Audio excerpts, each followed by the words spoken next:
Hey Frank, this is Wayne. I can't hear you guys. Is it started yet or? Okay, I'm sorry. Okay, all right. I'll look forward to hearing when you do start. Okay, thanks. Bye.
Kenneth and Wayne, Yes.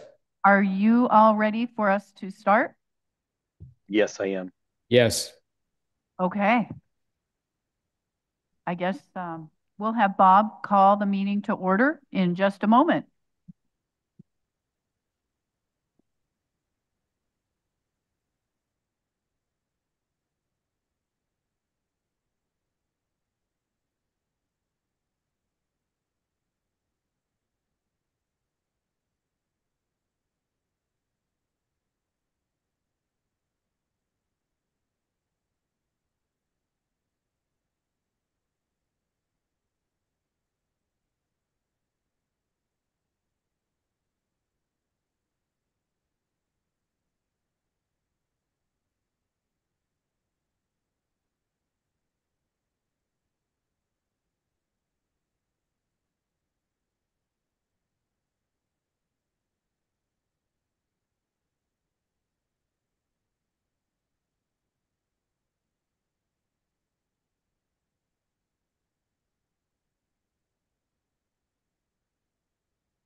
Frame the plate. Yeah.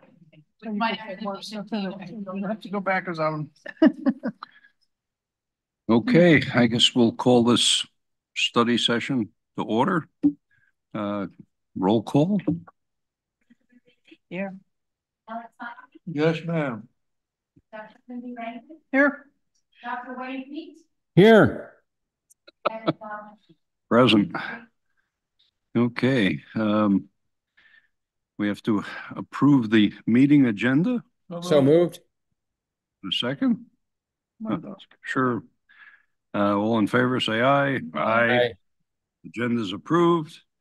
And we'll turn it over to Ken. All right. Thank you, everybody. Unfortunately, I sound terrible. And I do have a cough. So if all of a sudden you don't hear me for a minute, it's because I put you on mute. So you're welcome for not attending in person. This might be my last one because the last few I've been sick right before it. So I don't know if it's these working sessions making me sick or the little 4-year-old that comes over and always has a sniffly nose. But so today I thought we would talk about audit principles and some updates to the business office. As a reminder, if you would please talk into a mic. It was very interesting as everybody's talking, clapping, and everything. We literally can't hear anything if you don't talk into the mic. So if you have a question or want to interrupt, just please do so through the mic. So here's our agenda. We're going to talk about audits, different type of audits, and what some audit findings might mean. And then we're going to go over some business office updates that we're making, some banking changes, electronic timesheets, a new dashboard for our employees called Employee Access. And then if we have time, we're going to nerd out into account codes, and which I'm sure all of you will be fascinated to hear about.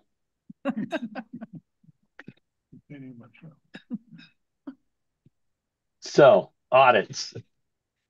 If you don't know, each year we have 3 audits that are performed by our district external audit firm. Currently, it's Heinfeld Meach and Company. The 3 audits are financial statement audits, what's called a single audit, and then the USFR, which is the Uniform System of Financial Records, the compliance questionnaire. And the compliance questionnaire, what is probably we're going to spend most of the time discussing because it's so comprehensive and there are so many questions.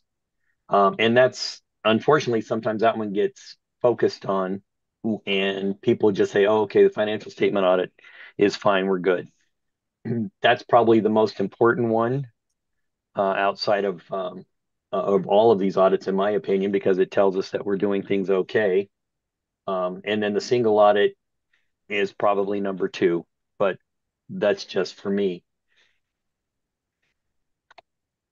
Let's talk about our financial statement audits.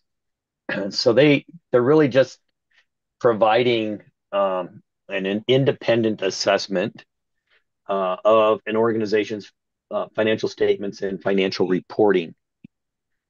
And what they're trying to prove or is whether the financial statements are free from material misstatements. Now, materiality is a threshold that changes for every entity, and different audit firms have different requirements.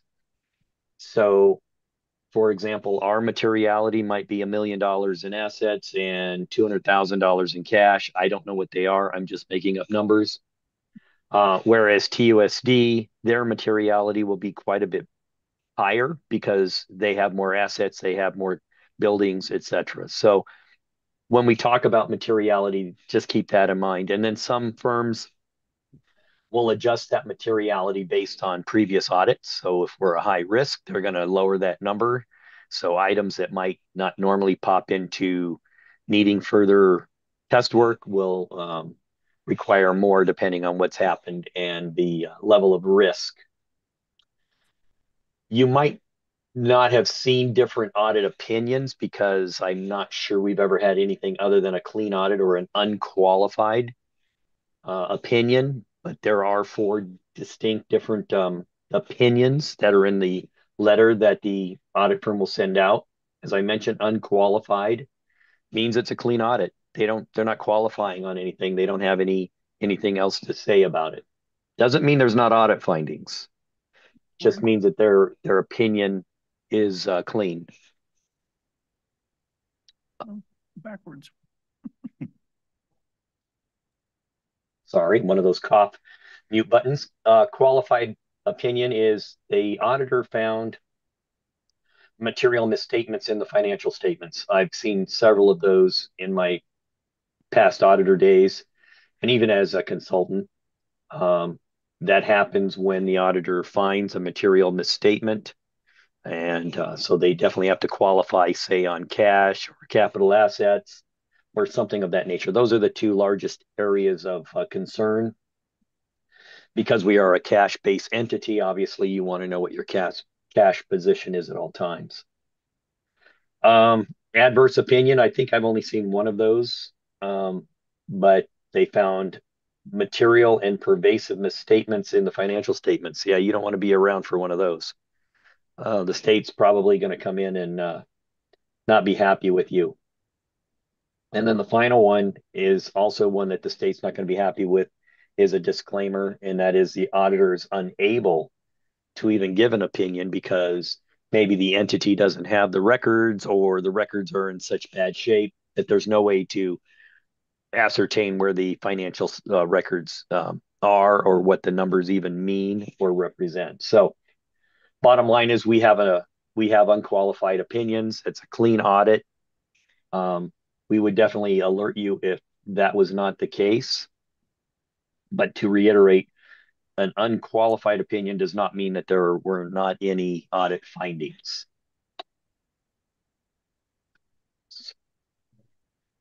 So some financial statement findings could be a control deficiencies. So we have controls in place that are supposed to detect errors. Of course, something always happens. We deal with humans, so that's always a problem. But the controls should be in place and stood up and are able to detect misstatements on a timely basis. So that's probably the least of the three. Significant deficiency, that's a little more serious, but it is way less severe than what's called a material weakness. Material weakness is a severe deficiency where there's a reasonable possibility that a material misstatement of the financial statements will not be prevented or detected. doesn't mean we'd had a material misstatement. In my audit days, everybody's like, well, why are you giving us a material weakness finding? We didn't have problems in that area. And it's because we found their internal controls were not sufficient that they could detect a possible material weakness. In our current audit, there are two material weakness statements or findings. The first one is in cash. We've had this one multiple times. This one is outside of our control.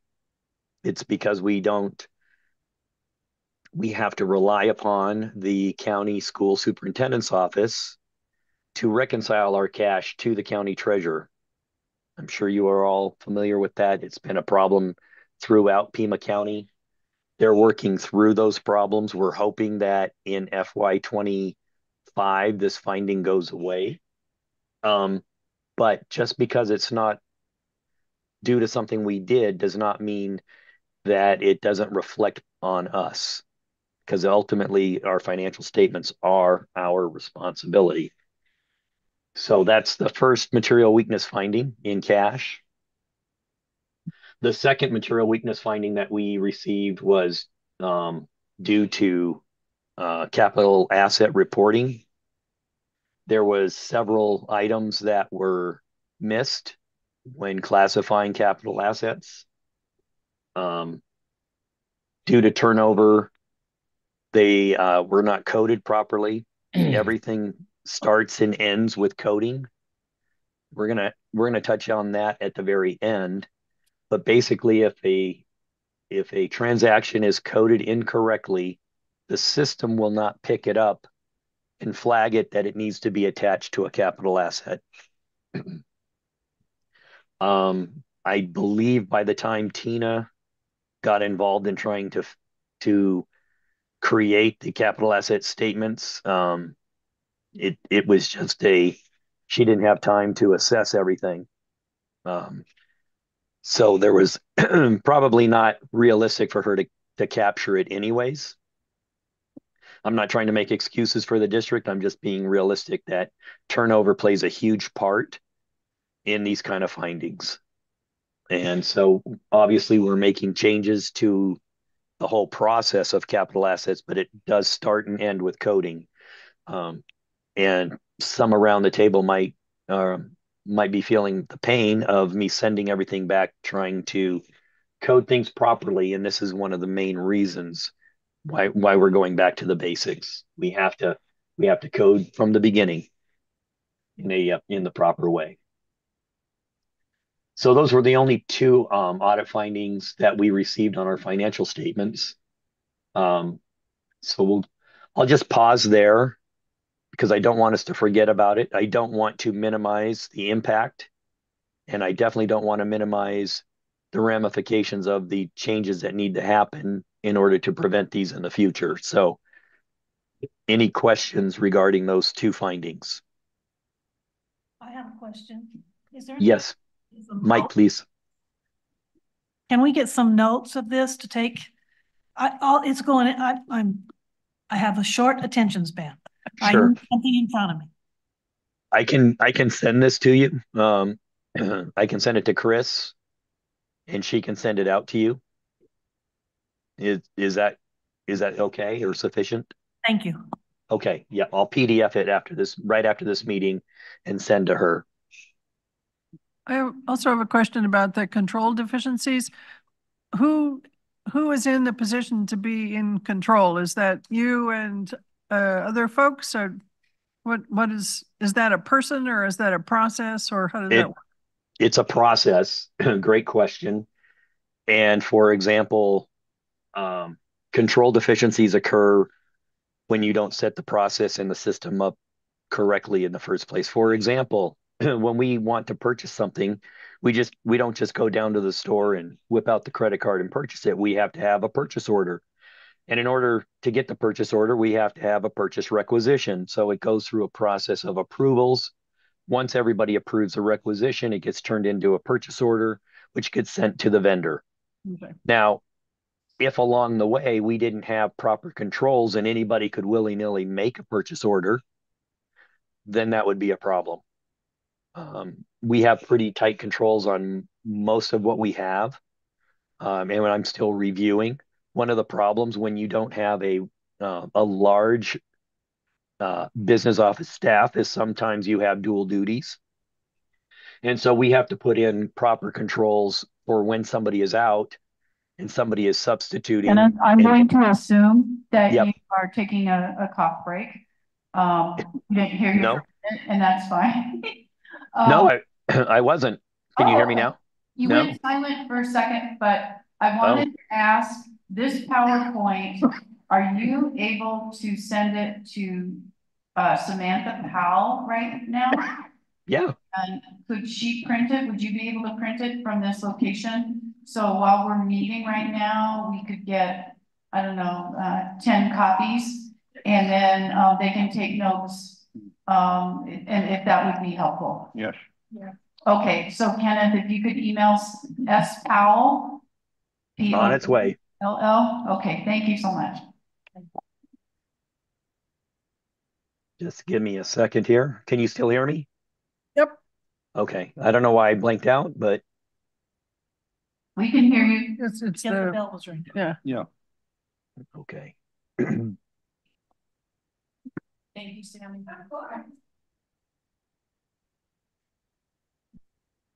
All right. Almost there.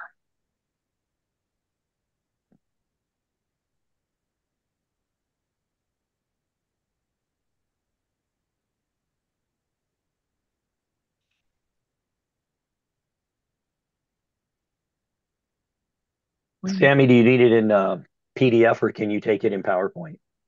PDF preferred, but I can do PowerPoint. All right, let me save it to PDF real quick. Thank you.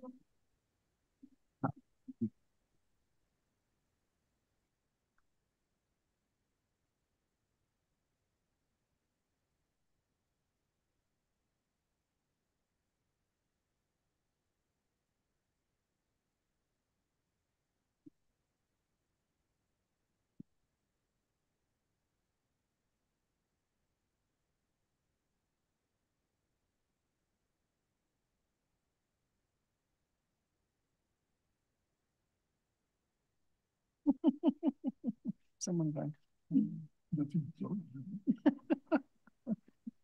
I ran it through a colander. Get those big chunks out. And what are they taking out is the question, if it's purified. So that tells you they can put minerals in it. Great.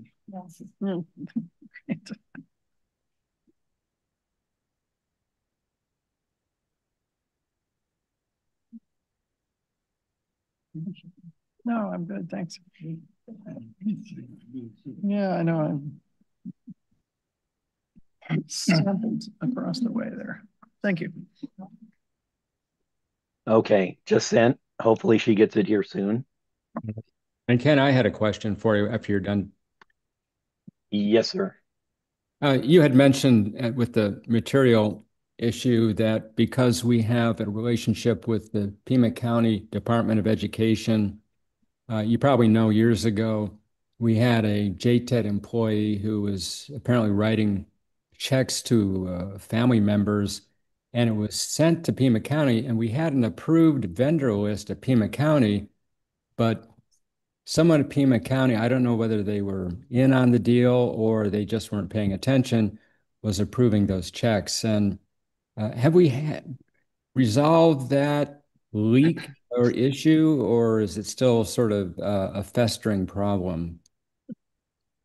The ability to change that file that gets transmitted to the county has is an issue with the software that we use.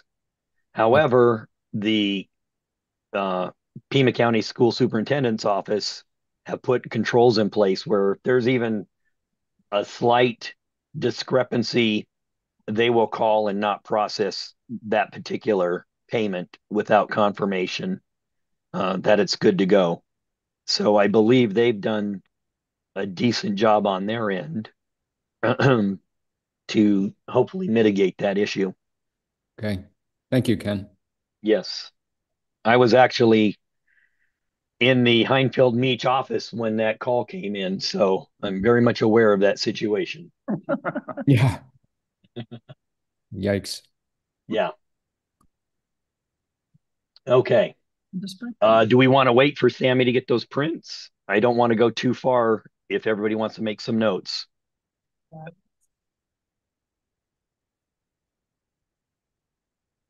Kenneth, if you were speaking, we need you to speak again. What's happening is the bells are ringing on campus, and when they ring, the audio goes silent and we can't Oh hear my.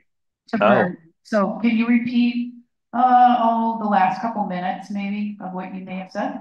yeah, I was just saying that. Did you want me to pause for the prints or do you want me to continue?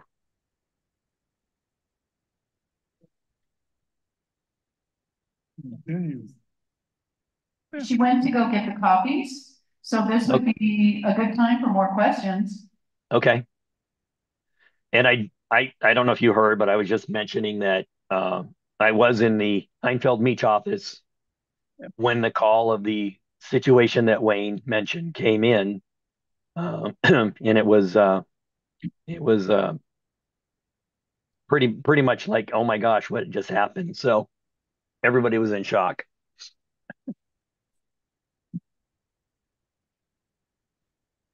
Any other questions, maybe, on the financial statement findings and audits?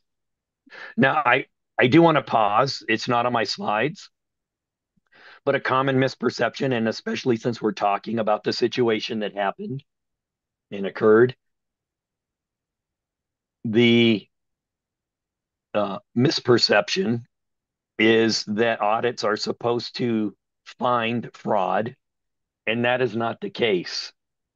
The audit firms, when we sign those contracts, they make it well known, and even in our um, letter to management, they tell us they're not looking for fraud. They do ask questions about fraud, and if somebody brings it up that there's potential fraud, then they report it, but they do not change the audit for that.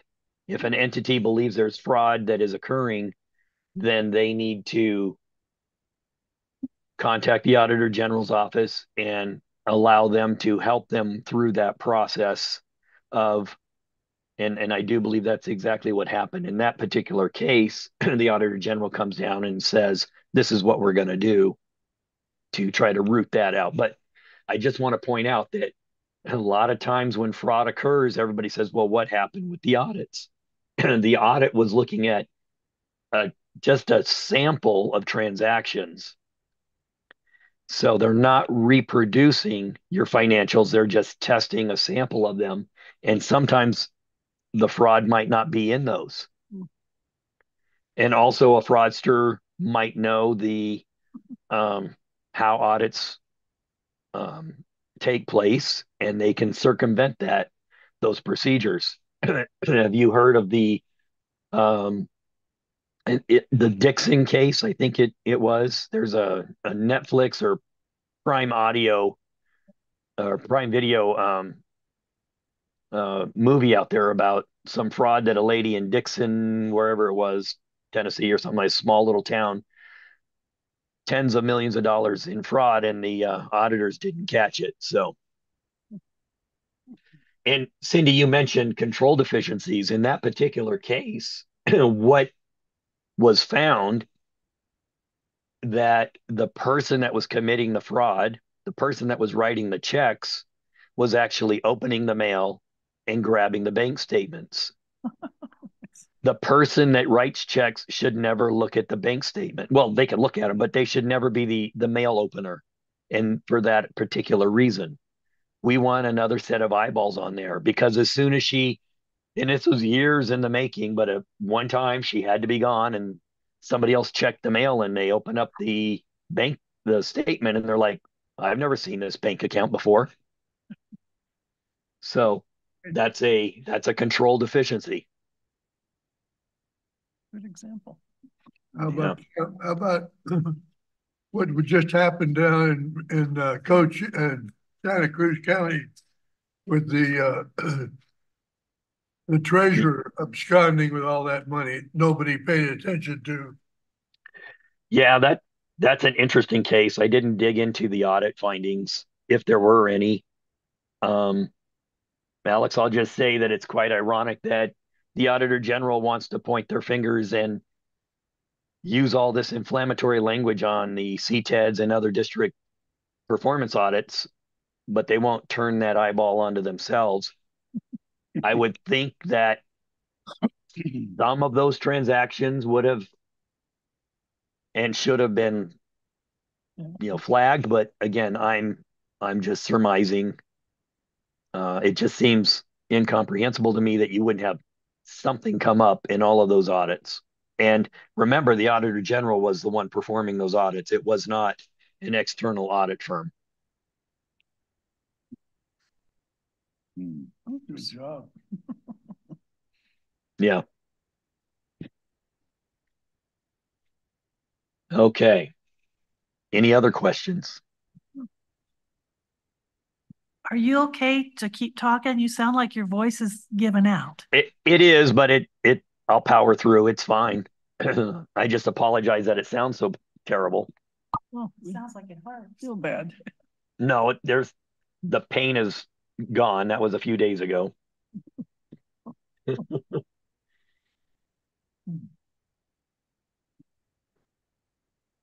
And of course, the grandson was sick for all of 30 seconds. I didn't know he was sick when he came over. Next day, she said he was sick for a little bit. And I'm like, great. He gave it to me. Sure enough. If they're not sick today, they'll be sick tomorrow. So same thing. Yeah, true statement.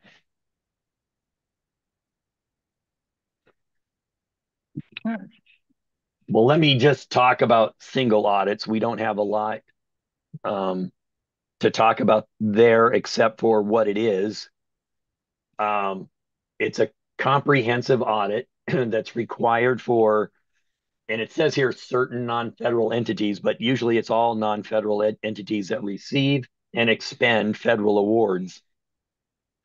That normally didn't pertain to JTED because we didn't meet these thresholds. It used to be $750,000 in total awards from the feds. Now it's $1 million as of October 1. So it'll be $1 million for this year. But JTED historically they did not have a single audit because they didn't receive federal funding other than some small, I think it was like CTE credentials or something like that. And we don't take the any of the other CTE grants, Perkins, none of that. But we did jump into the single audit category when COVID hit because we had the ESSER funds, the ESSER grant monies. So we didn't have, and you won't see a single audit for the FY24 audits because we didn't have those. But I want to also point out though that it's not just grant money. If you remember, we received awards from Siscomani and Senator Kelly, and those are congressionally approved appropriations. Now, depending on how they funnel those funds to us, will dictate whether we need a single audit. And I do believe one, if not both, are going through HUD, and HUD does require a single audit. So if we expend those monies in FY26, actually, I think we spent some of that money in 25, but I'd have to check with Tina. So don't be surprised if you see a single audit coming our way for 25 and 26, or in the near future if we get any more of these federal appropriations.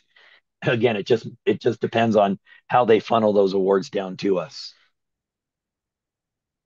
And I did go ahead. I have a typically naive question. So why is it called a single audit? Just because it's talking about federal funding? Yeah, that's a great question. Always wondered that myself. That's just what they call it. That I could look up what it used to. Yeah, there's another name as well that the federal auditors use, but that confuses everybody even more. So they just stick with single audit. And they check the financial statements as well, which is similar to the previous, but they'll focus on the financial statements of those particular federal funds. And then they also dig in deep in the compliance area. So did the organization adhere to the federal award requirements? That's always an issue with, say, food service program or something like that, that has a very rigorous reporting, and one time you miss it, so it flags and it gets reported as a compliance issue. So I'm assuming that that has to deal with what's happening now, is that those federal award requirements are changing. And so is our compliance then also under review and changing to go along with? Yeah, they constantly are updating guidance on that, depending on which award you're getting. So I don't think that Title One or your IDEA or SPED funds will those grants will change compliance in a lot of ways, if any, because those were already set. Now they might change them for the future, and then they'll push guidance out. OMB will send it out, and everybody will have to adhere to it. I have an answer regarding single audit. The other name for it is uniform guidance. There you go. Yeah. Single audit, and the reason they call it a single audit is because often the entities will have multiple federal programs, and they want all of them reported as part of a single audit instead of a separate audit for each federal program. They roll them up into one. They call it a single audit, which infers that there are multiple programs within that single audit, which may or may not be the case. Sounds good. But yeah, We'll go with that. Okay. Well, an entity like TUSD will have dozens of federal awards, so that's exactly right. And they have a schedule of federal expenditures that will list each one of those. They don't necessarily all get audited, but there's thresholds for what gets audited and which are major funds and which ones are not. So that changes with each entity as well. All right. So we still have the same common findings of control deficiencies, significant deficiencies, and material weakness. Those are actually very similar, if not the same, but they also throw in there an allowable cost or a cost principle. And doesn't necessarily mean the entity has to pay the money back, but auditors have to report if they find certain items weren't reported correctly or controls were not in place for those particular items. Then they will project how much money is perceived as being unallowable. Obviously, you don't want to be on the back end of that because they can definitely ask for that money back. All right, so still don't have our printouts.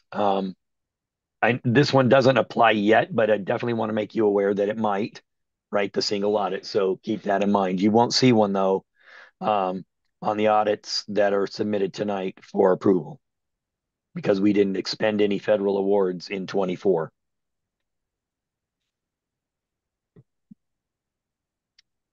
Shall we continue? Yes. Yeah. Okay. Now, the one that gets everybody riled up is the Uniform System of Financial Records, the compliance audit. I'm not going to read this. This will be in your printout. But what they're really doing is testing those internal controls to make sure that they're sufficient to detect problems. The Auditor General gets to update that on an annual basis. They can add to or subtract from that what's called the compliance questionnaire that the external auditor must fill out. So that'll be leisure reading ARS 15271 in case you're dying to read it. But in a nutshell, there's 18 areas that are tested with 171 official questions. That's in quotes because what they did was when the number of questions started approaching, say, 300 several years ago, they said, oh, let's combine these three into one question. So many of those questions, many of those 171 questions have several questions within themselves. So it gets right at or over 300. So you can understand why it's very difficult for a school district to come out of a compliance questionnaire with zero findings. The other reason why it's difficult is because here are the acceptable answers that the auditor can submit. Did they comply? Yes. Did they comply? No. Or it didn't apply to them, NA.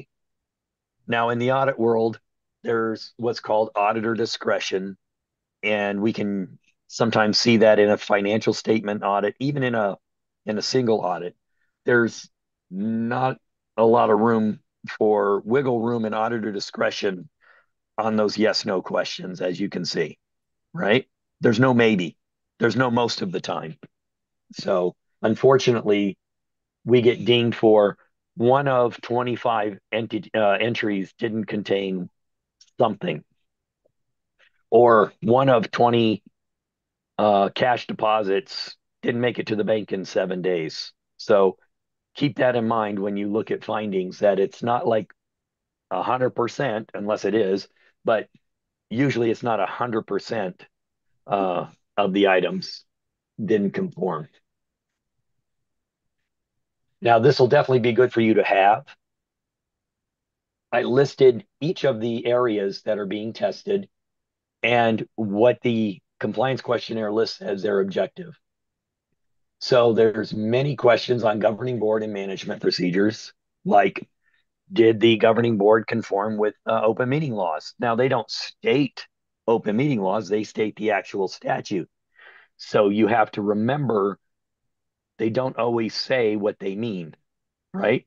So it's going to say, did the governing board, well, let's not guess. Let's pull it up.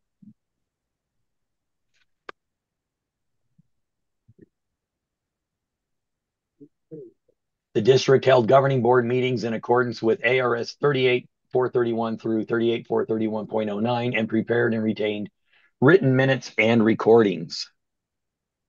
So it doesn't say open meeting law, but that's really what it's saying, right? So here are all of the questions under the governing board and management. Here's what the auditor is looking for. So as you can see, this one question has 3 questions that the auditor needs to ask. And we just go down the road, and I can provide the USFR if I haven't already. This is something you can review again at your leisure. But that's just an example of the first one. So of the governing board management, 11 questions. Budgeting, a lot of the budgeting questions are, did the board approve it in time? Did the district post it in time? A lot of times budget findings are due to something happened and the date was missed. Now, human error, computer error, whatever the case may be, it's a yes no question. It was due on the 15th of May, supposed to be posted. It was late that night. The computer or the network went down, and the auditor general will say, I don't care, it wasn't posted, audit finding. So you make the determination of how bad that is. Did it get done? Yes. Was it in the exact time? Maybe not. Counting records. So did we do things the way we're supposed to in conformance with the USFR, GAP, all sorts of questions that are in there? There's only 6 questions, but I can tell you there's multiples within those 6 questions. A big area of concern is always cash. Cash has the most findings or capital assets. They're always 1 and 2 when you do an analysis of all of the school districts in Arizona, those are 1 and 2 for the most number of audit findings. And as you can tell, cash and revenue, 30 questions. There's a lot going on there. One of them I mentioned was, did we get the deposit into the bank in 7 days from receipt? I don't know. Let's tighten those up.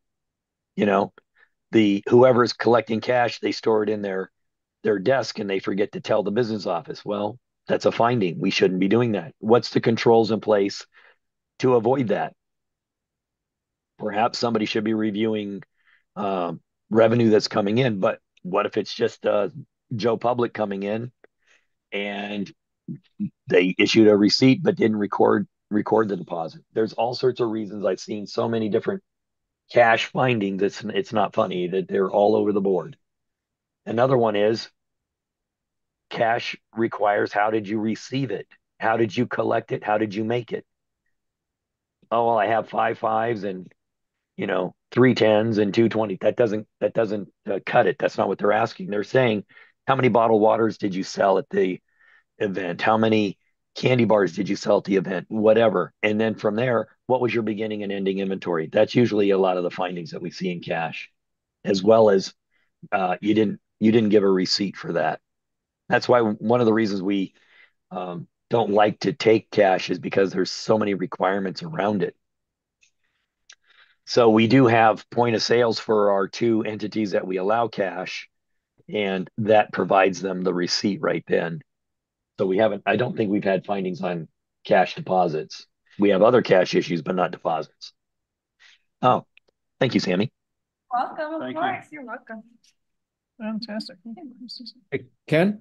Yes. Yeah, I had a question. Why is capital such a frequent mal-occurrence? I mean, somebody is misplacing a copy machine, or what is? No, no, Wayne, that's a great question. If you're not in the finance and audit world, that's exactly what people think, and it's not usually that. It's how complex our system is. Catalina's not here, but she handles a lot of the imports of capital assets into the system after a purchase. If we don't import those correctly, then it'll be missing. Okay. So there's all sorts of reasons, and also capital assets. Those of us that love that realm, um, we see all the time where people just don't it just doesn't click. And I don't know how else to explain it, but knowing that you have to how to report things, how to look for things, how to reconcile your purchases in your general ledger to what your capital asset statement says can be very complicated. Um, as a consultant, that was probably my number 1 or 2 item to do for school districts outside of preparing their annual financial report, because they are so complicated. And a lot of times, and I mentioned it once and I'll mention it as many times as I can, it all starts with coding. So if we code something, say a copier that you mentioned, that let's just say we outright purchased that copier, but we code it to a supply. The system doesn't pick up supplies for putting them into our capital asset module. So of course we miss that copier. How do we know that? Right? How do we put our finger on the pulse and it all comes down to proper coding. So we probably shouldn't have approved that purchase order with an improper code. Does it happen? Absolutely. But that's one of the main reasons. We just miss things. And we'll get to the property control here in a minute. But yeah, 30 questions for cash and revenue because it's so prevalent, and cash can walk so easily. Now we don't have a lot of what, say, unified school districts have, which is school student activity funds. That's where a majority of the findings usually come from, because you have students and sponsors not paying attention to what they're doing, and so money goes missing. Supplies and inventory, there's just one question on that, but I think it has multiple issues. It's just, are you making sure that you're you have controls in place to safeguard your inventory, to prevent theft, and are you overstocking? Are you understocking? We don't have that problem yet, but eventually we're hoping to have that problem with centralized warehousing. Property control, this is where your question comes in, Wayne. There's 8 questions on it. The other problem with property control, it's not just your big buildings, right? If we have an expensive laptop, say Frankie's got a $1,500 laptop right there, it's called a stewardship item. We're supposed to know at any time, given any given time, where Frank has that laptop. That's why we need those property control forms and all that. Is it feasible to know 100% of the time where these laptops go? We should, but that's just human nature, right? I forgot. All of a sudden, Catalina or Frankie goes into somebody's classroom and they're like, where did this cow come from? The little charging station or whatever. We didn't know it was in here. So that is something we used to call that the scavenger hunt. We would get a list of those items that are between $1,000 and $5,000, and we'd have to go find them. Does it agree to the record? So now I think we had a stewardship finding this time. Unfortunately, it wasn't conveyed to the auditors that Catalina has a detailed list of where all of those IT items are on her computer or in the cloud or wherever. It's some elaborate spreadsheet that is allowable as long as she can prove where the items are.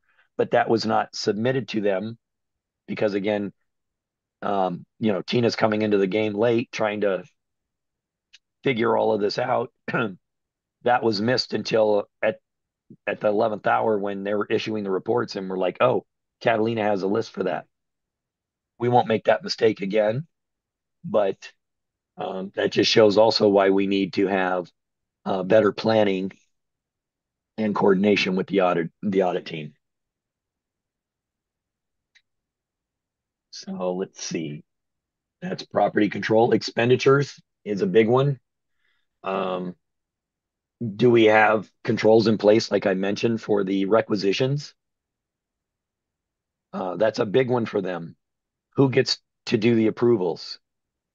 Is that person authorized to make approvals? Is the person that is purchasing the item, i.e., the procurement officer, are they able to enter a requisition? That's frowned upon because if you're the buyer, you shouldn't be approving the requisition and you shouldn't also be approving the PO. So we have to have compensating controls in place. If that person has that ability, why do they have that ability? I'll tell you, in our business office, the person paying the bills does not create the PO and does not change vendor information unless the person that creates the PO and changes the vendor information is out. Then I give them permission on a case by case basis to do that. That way we have a paper trail. Well, figuratively speaking, an electronic paper trail through emails showing the auditors that permission was given. Because you should never have somebody going from the beginning of the process to writing the check or authorizing the check to be made to not have anybody else in that process.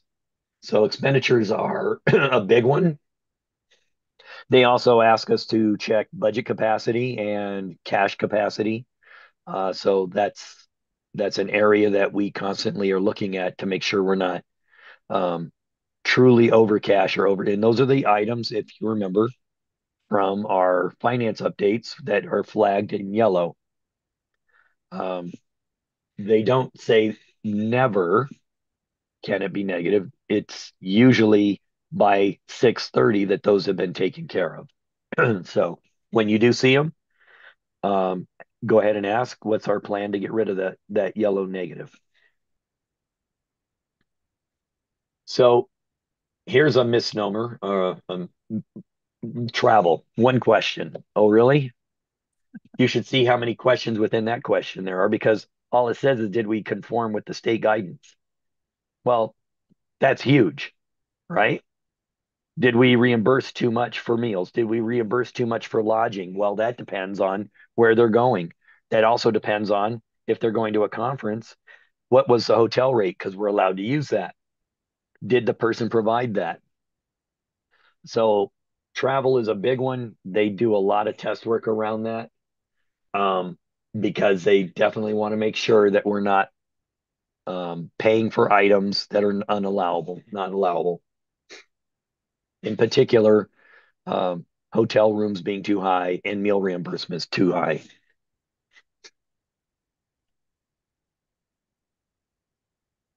Credit cards and purchasing cards, another big one. I think we have audit findings in there because we were missing some receipts. Um, it's are the controls in place to make sure that that doesn't happen? Are only authorized users using credit cards? Are only people that are authorized users and have had the proper training using credit cards? Are those same people also signing uh, the um, appropriate forms stating that they understand what will happen if they misuse the credit card?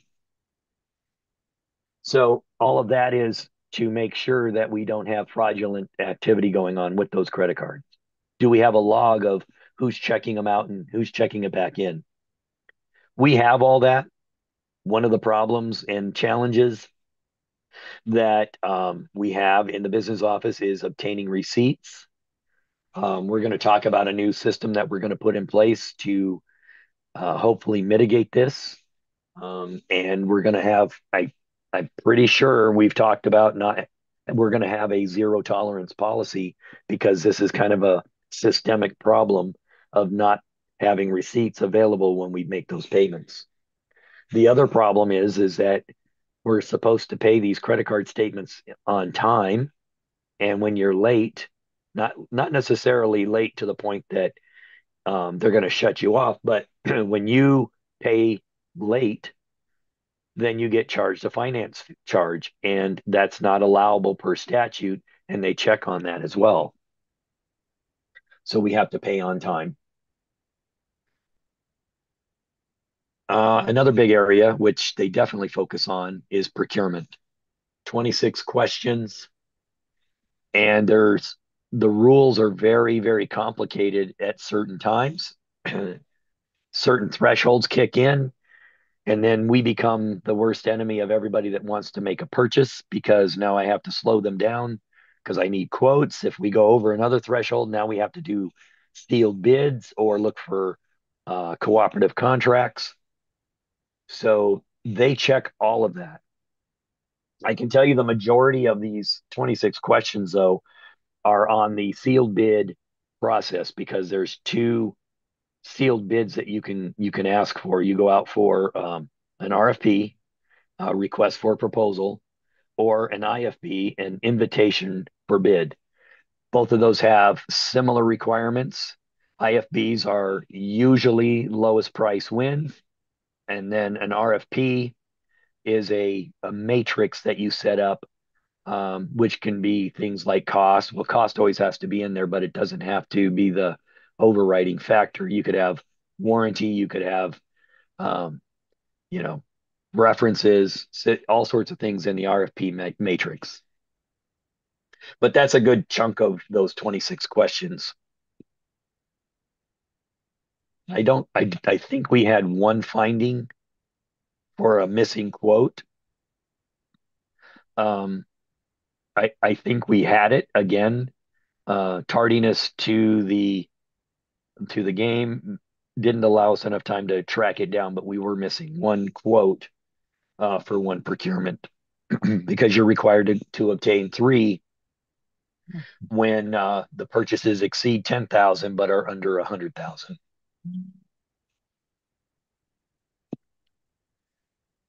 Classroom site fund. There are three questions. They're going to ask you for supplanting. They're going to ask you for allowability. Are you paying, um, for proper teacher pay or support staff versus administrators? Because you can't pay administrators out of there. So those are the kind of questions they ask. The one area, and I can't remember if we found it or not, it started as a finding for our classroom site fund performance pay. The auditors always look at that plan, make sure it's been approved, and that whoever received performance pay met the objectives of that performance plan. So we might have one or two people on there that, for whatever reason, records weren't retained that they met all of the objectives. Payroll, 12 questions. They just want to make sure that we have proper controls in place to make sure that we're documenting that somebody's reviewing it. We have verification, and we also are ensuring that employees are being compensated appropriately. Part of that review is employee and supervisor approvals for hourly employees, and we're going to talk about some changes we're going to make to hopefully ensure that we continue to comply uh, with these objectives. Financial reporting, 8 questions, mainly dealing with the annual financial report. Were we transparent? Did we post it? Did we conform with the dates? Did we have everything included in the annual financial report that is required, both actual expenditures and budget items? A lot of times we see where uh, items were just missed, mainly on the budget side, which is shouldn't happen anymore because now the files link, but it still happens. Maybe they linked with an earlier version of a budget and not the final budget that was approved by the board in May. So we have to make sure we're using the proper budget. Another area that is a kind of an annoyance in the business office is the student attendance. There are 23 questions, but I can guarantee you that you at least double that for the number of actual questions because of the question within a question. We push this off to Patty for the most part and ask her to help us with these because really the business office doesn't do much with that. All we do is take the numbers and create the budget. How they're reported is really up to someone else. It's a big area for most districts. I think we had a couple of findings. I don't recall exactly what they were at this point. A lot of times it's going to be like, well, when a student withdrew, did we put it in the system in time? I think we have 5 days to do that. If they did, we drop the students that didn't attend for 10 consecutive days, things like that. Or on a partial day attendance, in other words, the student arrived on time but left early, did we report that attendance correctly? And then there are some specific questions for CTEDs as well, like making sure that both of us aren't claiming the same student. And I have a quick question back Yeah. to Slide. Sorry about the payroll. Yeah. That last line that says to ensure employees are appropriately compensated. How do they know? Do we provide them with a rationale for why a particular person's paid something relative to the context in which we sit? Or Yeah, no, good question. That's not what they're not saying that Meryl is being, and she's in the middle of my screen, so that's why I'll pick on her. She's being paid market value or higher than market value. They don't care about that. What they're saying is we paid Meryl according to her contract, or we paid Sammy according to her notice of employment on an hourly basis. Those are the kind of things that they're looking for. And then for Merrill was in an executed contract, board approved. They'll look for that. And then Sammy, they're going to say, did she approve all of her hours? And did her supervisor approve all of her hours for payment? And they don't test the whole year, of course. Normally they pick 2 or 3, maybe 4 pay periods. And then out of those pay periods, they'll select maybe a couple dozen employees to test. But yeah, they're not saying, oh, the board overpaid this person. No, that's not in that context. Only if we pay under or overpaid a contract will that flag as a finding. Okay, thanks. Yep. Frankie's area, IT, it's getting more and more prevalent in the questions. As you know, we have the Auditor General on staff on site for a performance audit, and they're becoming Frank and Alfred's best friends because it's a never-ending ask. But yeah, they want to make sure that we have controls in place to make sure terminated employees are no longer able to access the system, or we have the data is secure, people don't have access to it that shouldn't.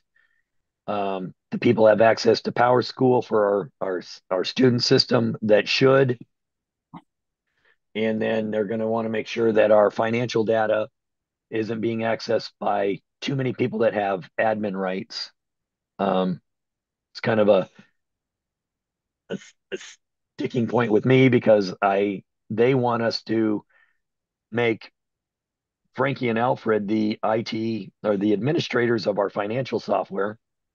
They don't know what is appropriate for accounts payable, what rights they should have. So he's going to rely, or they're going to rely on me telling them, yeah, just click there, there, and there. How is that more secure than letting me go in and assign those rights? I get both ends of that question.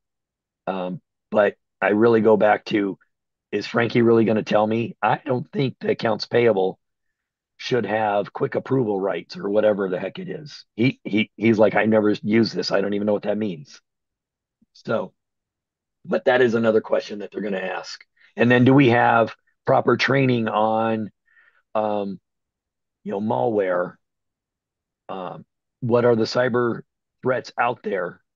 Do we have training on don't click on a link if you don't trust it? Those kind of things. Don't open an attachment if you don't trust the sender.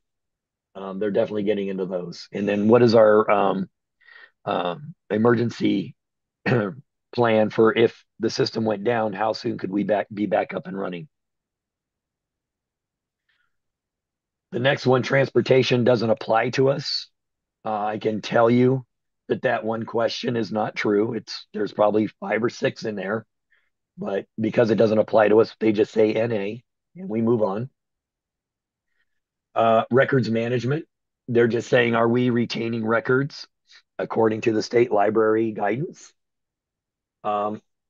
It works both ways. Are we retaining them? And then also, are we getting rid of files that we shouldn't have too long, right? So certain financial records we want to purge every 7 years because there's a risk involved in having them around too long.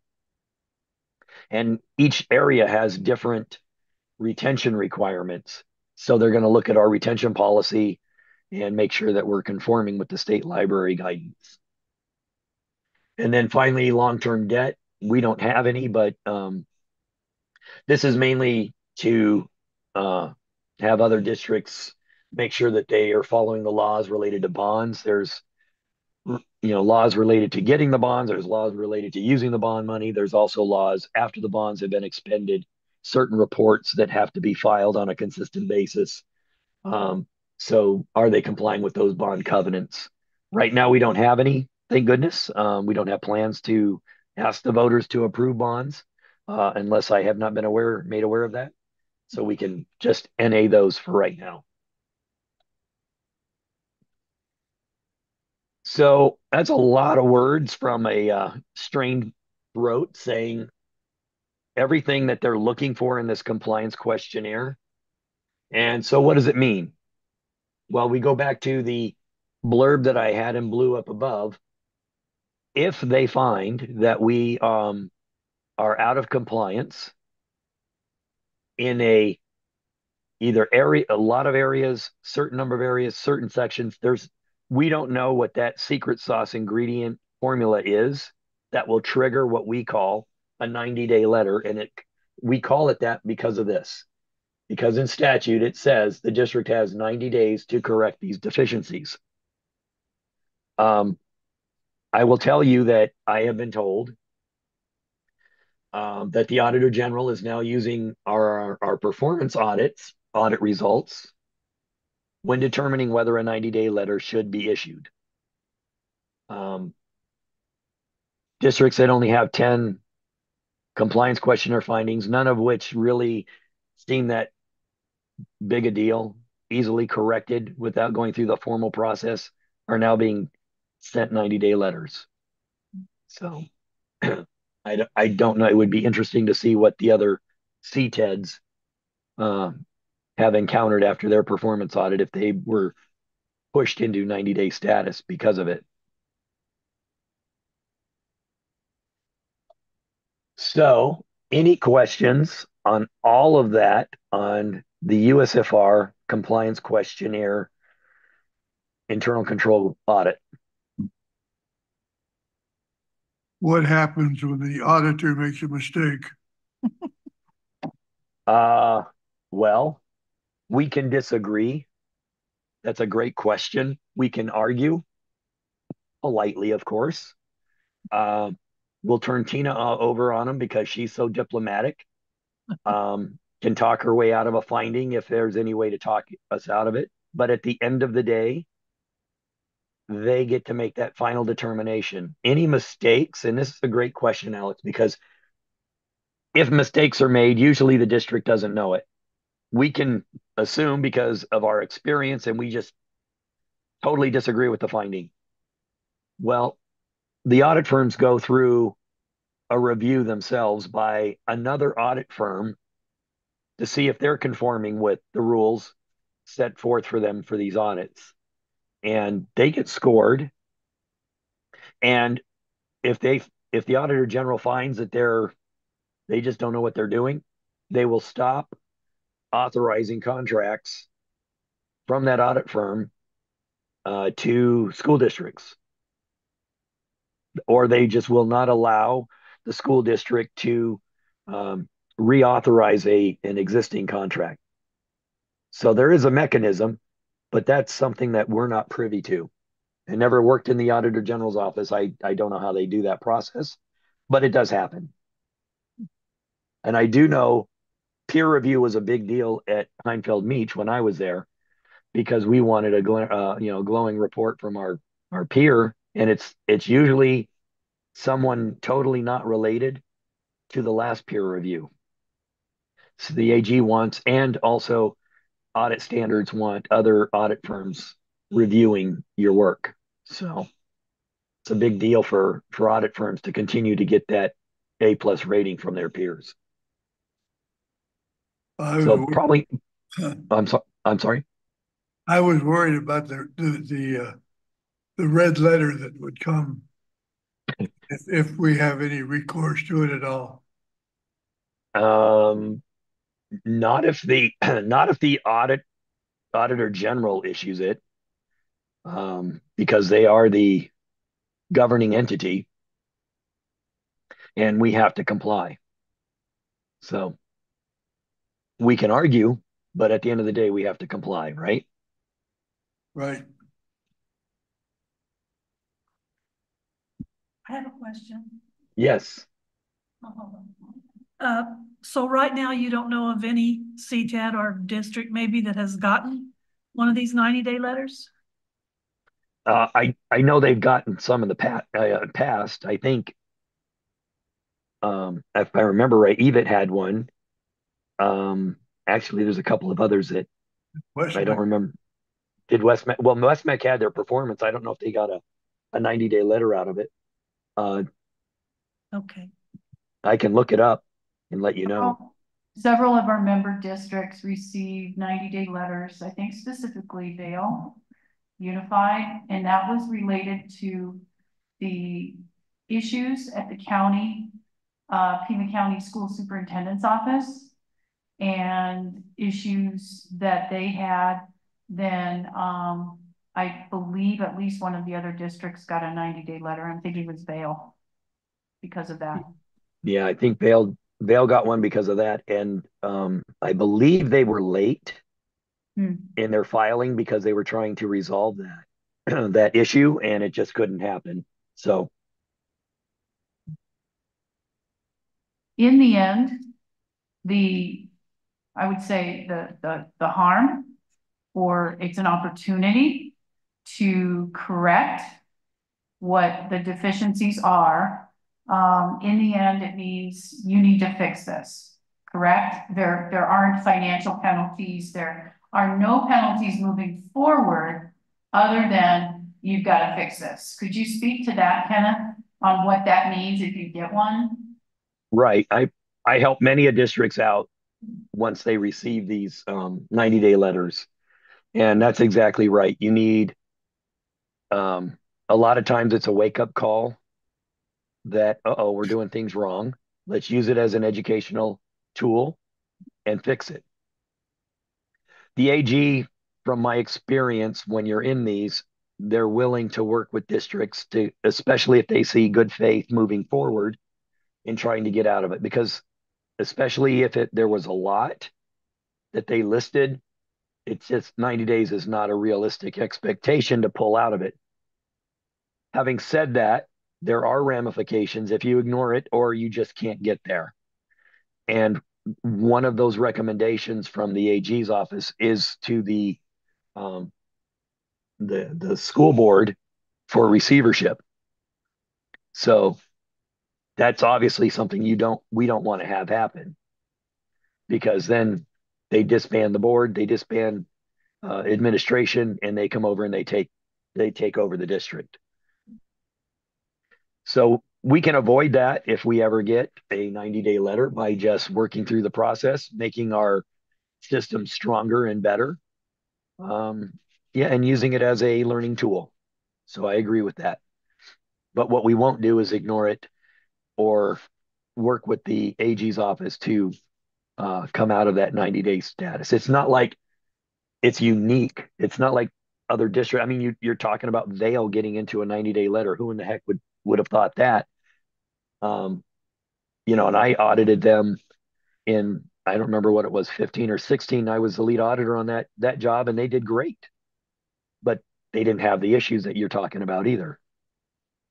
So, and of course they didn't ignore it, and they're going to move forward. Does that answer the question? Yes. Okay. All right. So I don't know if anybody's ever told you why those items are on the agenda for you to look at, review, and possibly take action on, but it is your responsibility as a board to approve all audit reports. That's been around for I don't know how many years now, but a roll call vote is required by statute. So when that comes up, I think, Chris, you'll tell them that that's a roll call vote when we discuss it, or you discuss it, and then she'll record those votes. And that is tonight, item Yeah. 11C Mhm. is a audit file vote. Yeah. And I believe I sent those audit files out to Chris. And did you post those in the word book, Chris? Yes. Okay. Okay. If we're to approve the audit reports, are we to read it first? And I didn't get to access it, so I guess there's a way maybe I can have it before tonight. Has everybody read it? I don't think. I can send those to Sammy and she can print some out for you. Or Chris can send them to her. You probably have them, Chris, quicker than I have them.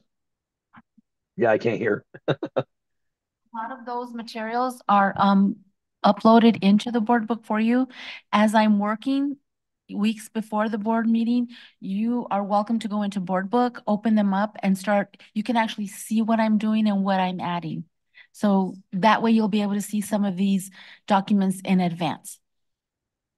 But if you need me to send them to you separately, I can do that as well. But I think it would be really good if you would, and I can sit down with each of you one at a time, Brenda, sit down with you and walk you through that. on how to go in and open those documents up and look at them. Do other people have the issue I have with the board book or no? Because I'm wondering if it need to do it one at a time or we do it together. Well, I provided a presentation. It's been a long time. Do you remember back when we were at MP, our board meetings were there? I provided a presentation there on kind of just the basics. And I don't know if that was helpful, I could do it again. But because it's been so long and I haven't used any of it, haven't had, I haven't had to use the other benefits and services that board book offers because they're not being used. I'm rusty as well. So I would have to go back and reteach myself as well. All I'm doing right now with board book is putting together that PDF and sending that out to you via email. Which I think, I mean, you should be able to open those PDFs and go through them. You had trouble with the PDF? I have trouble with board book, and then usually I don't have trouble with what you send over.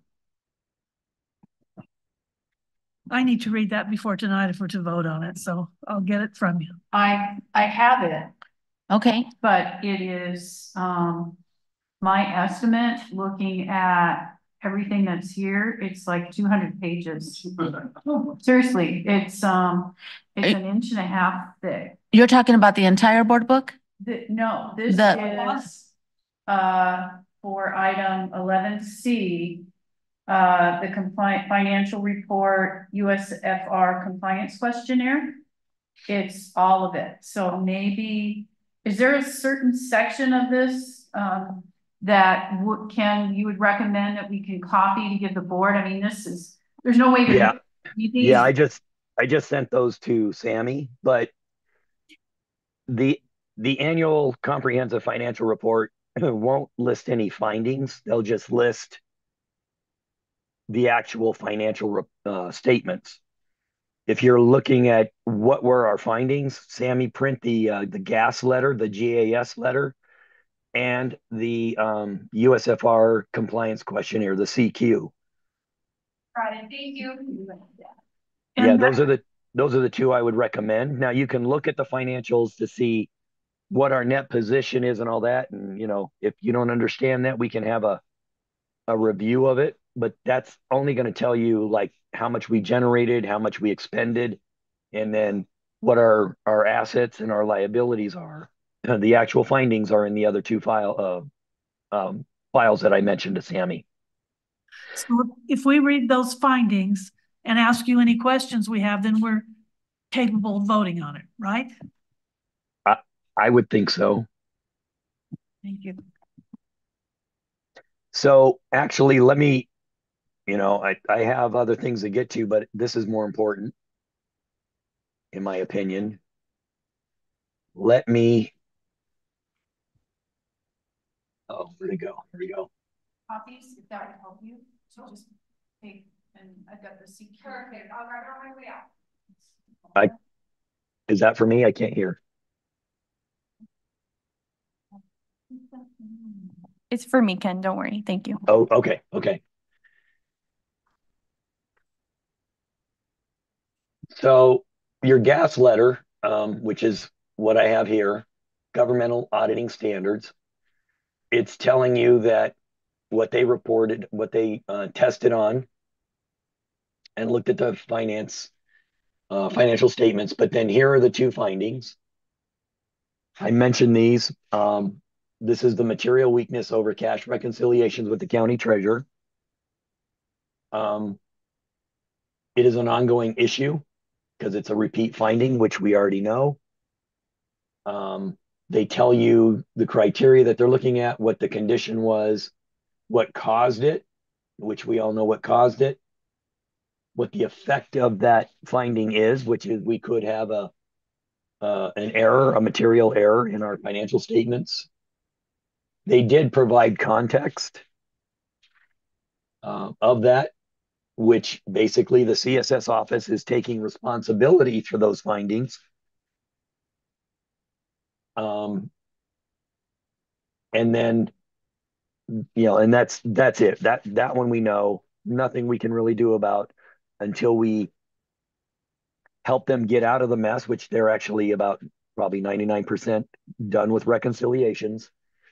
And or if we go to becoming a pilot district and we go straight to the county treasurer and avoid the county school superintendent's office altogether, which is something we've discussed. That's a process, probably a 2-year process. But I do believe one of the areas is you can't have any material weakness findings before you can qualify. So, of course, this hinders that process. And So go back to, that was a 2-year process because the bell was ringing on you again. Oh, sorry. Yeah, 2-year process. And one of the issues is you can't have a material weakness finding. Now, they might make an exception for this one because it's kind of out of our control, but they won't make an exception for this one. And this is the recommendation views. This is actually a letter right here. If you read that the county school superintendent's office issued to try to mitigate and soften the blow of this finding. They provided that, if I remember right, since we're talking about Vail, I think Vail pushed for it. So, well, let's see. So this one here is the cash finding, and then we had material weakness over capital assets. Basically, let me find the context here. There were several assets that we missed that were caught by the auditors. Accumulated depreciation, didn't agree. We had some assets that over depreciated, and then we had several that we didn't account for in the additions, as well as we had some that were understated. And then more importantly, the construction in progress for building 2, I do believe, was coded incorrectly. And so, of course, we missed $12 million, which is a big deal. And going back to my, I'm not trying to make a reason for it, but everything starts with coding. So we changed the coding on these things, and hopefully we'll do a better job. Well, not hopefully, we will do a better job of identifying assets and making sure they're included in our capital asset statements. So this is a small report, 6 pages, but the bottom line is it lists out these 2 material weakness findings.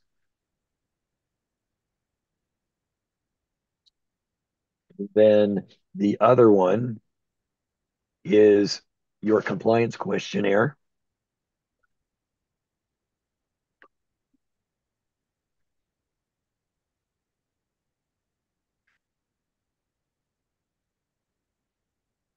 And unfortunately, there's no easy way to find. You can do a control find for yes and no's, but you'll get everything. You're looking for the no's. Because if you read the question, the district held governing board meetings in accordance with blah, blah, and prepared and retained written minutes and recordings. Well, we did. Great. Yay.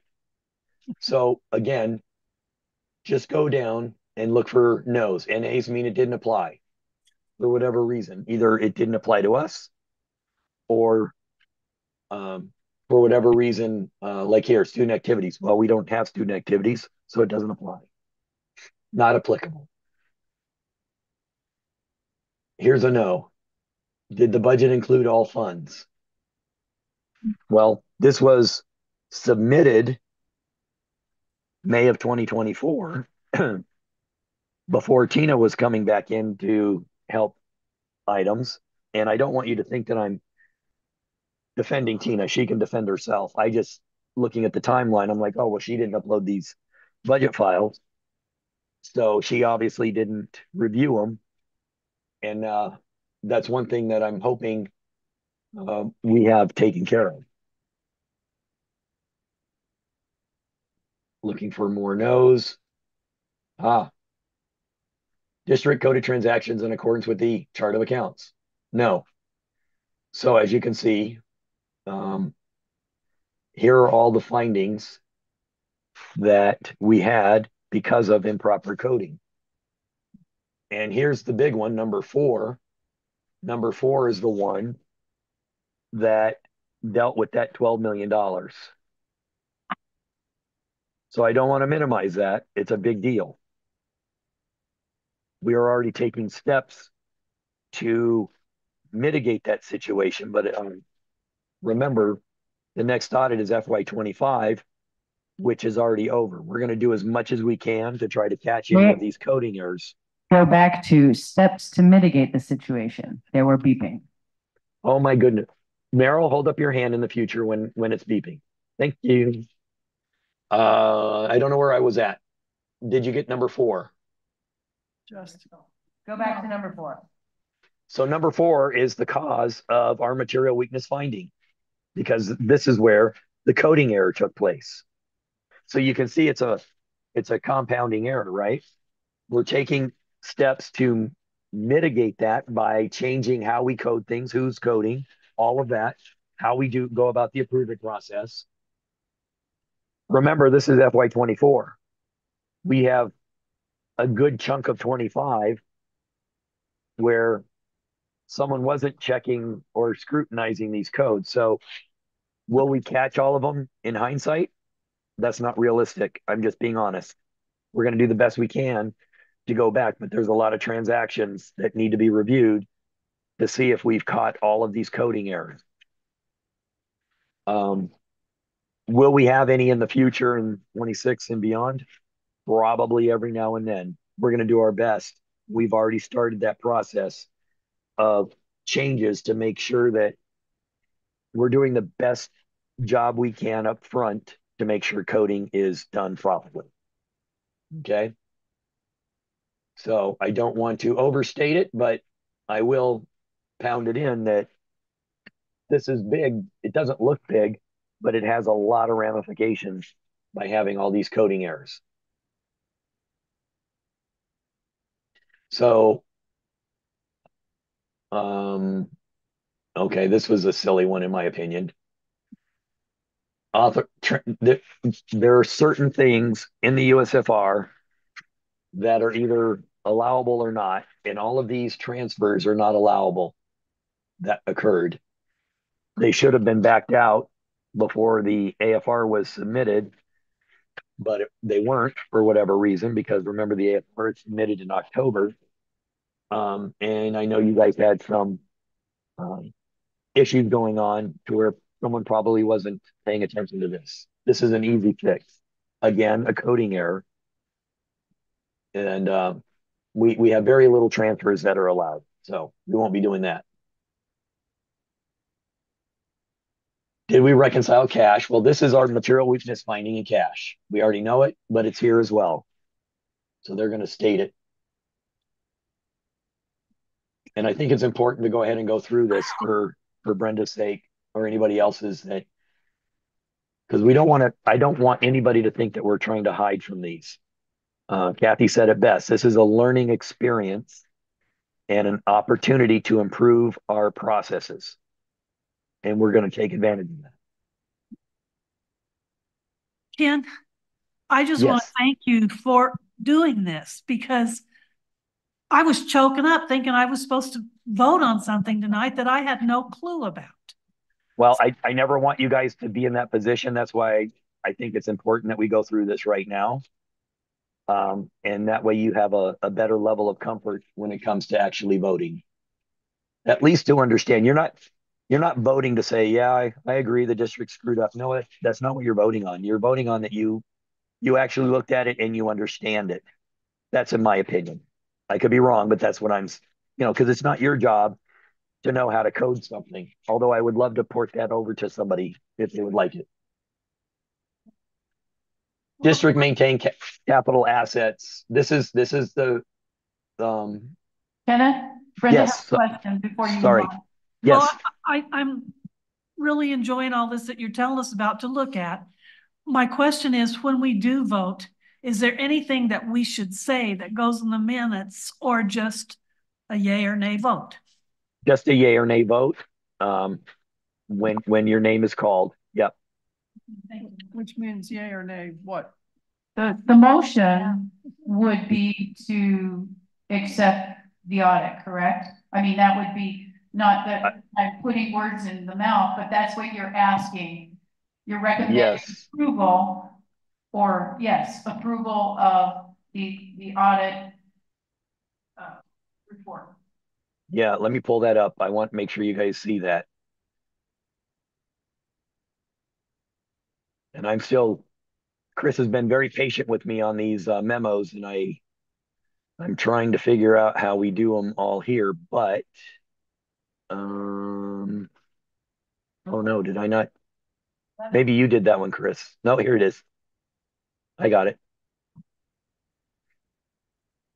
Let me pull it up.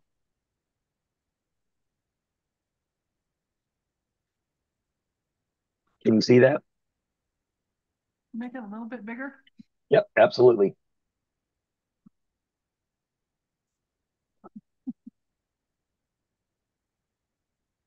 Bigger. There you go. Okay. So I guess the ask is just to accept them.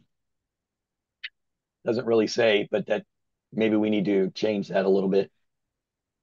But that is exactly what we're doing. We're asking you to accept the FY24 audits.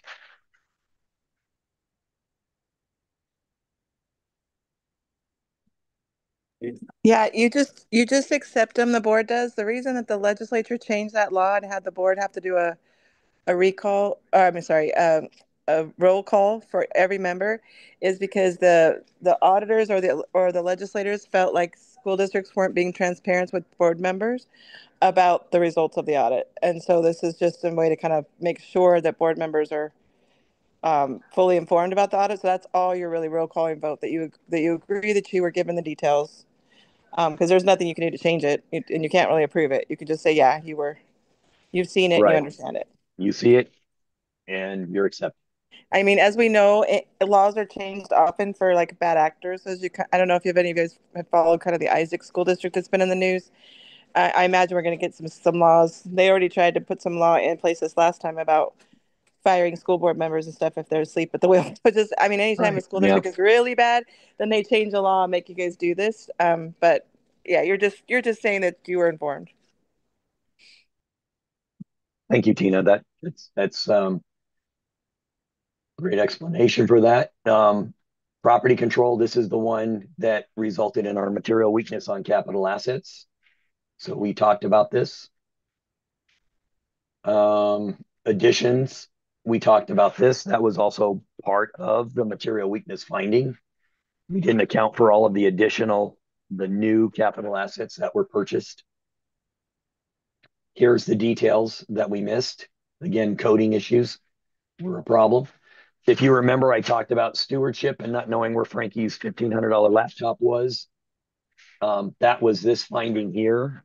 I'm not sure this is a true finding. Well, the auditors didn't have audit evidence to remove it, so of course it's a true finding. But I do believe we have the proper listing in place that this really isn't a finding, and we should not have this problem going forward.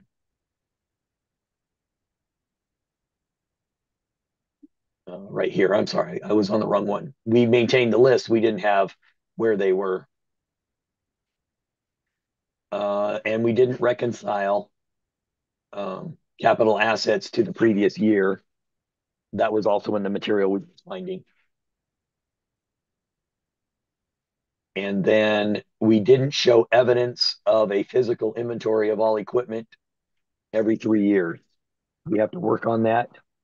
We have to address how often we do capital asset inventory and make sure that we're doing it every 3 years. Now, we might be doing it, but are we maintaining proper audit evidence to state it? As Tina always likes to remind us, and I did as an auditor, if it's not documented, it didn't happen. Let's see. And did we approve disposals? It looks like we had one vehicle that was traded in that we did not obtain board approval for before it was removed from the capital asset listing.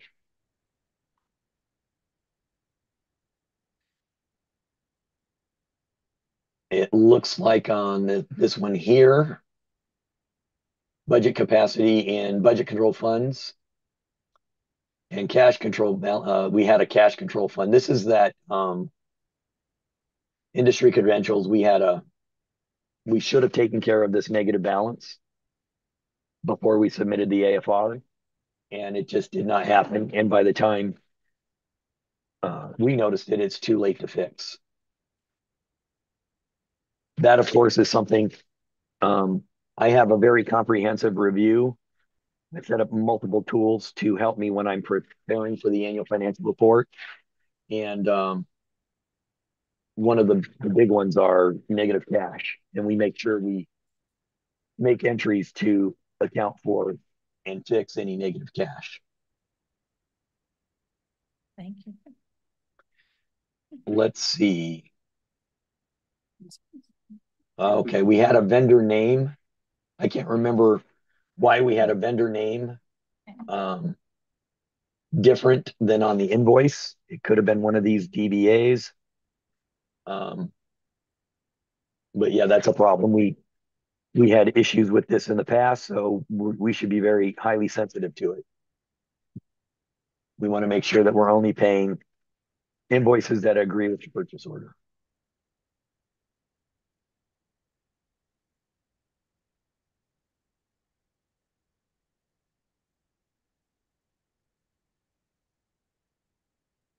Let's see. One of 5 credit card transactions reviewed. A signed card user agreement was not provided. I remember right, that was actually Thomas's, and we couldn't find it. No, that No? was a WEX. It was one of our gas cards. Oh, right. And so they don't check it out during the normal process. You do a vehicle checkout. And that particular employee was a student worker or associate, I guess we call him now. And that person didn't also. So every year we have the mandatory survey that we have everybody fill out, and the credit card use agreement is one of those. But this particular student didn't do that survey, and there's no checkout for gas cards. They're just kind of checked out with the vehicle, and so that's what that was for. It was a gas card because they had authorization to take the vehicle. We just didn't have that credit card use file. So we probably need to have Sammy double check before she rents out vehicles to people that they have filled out that form. Yeah. So that we don't have because almost everybody who uses the gas card is somebody who's filled out that form. It's just this one. The auditors are really good at picking out the anomaly. Yeah. Yep.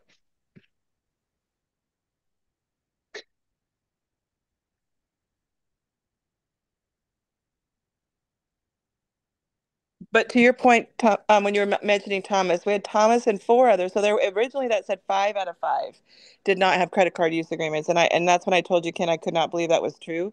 So when I went digging, that's part of that survey, and 4 of those 5 did do that survey, and so that was not a problem. They cleared those up. It's just this one associate did not fill out the survey, and it was a gas card. Because so as an example to the board, if they check out like a Bank of America Visa to go somewhere and buy something, you sign that form when you do the checkout process. It's part of signing out the credit card. What makes the gas cards unique is that there's just, like I said, they're just with the vehicle.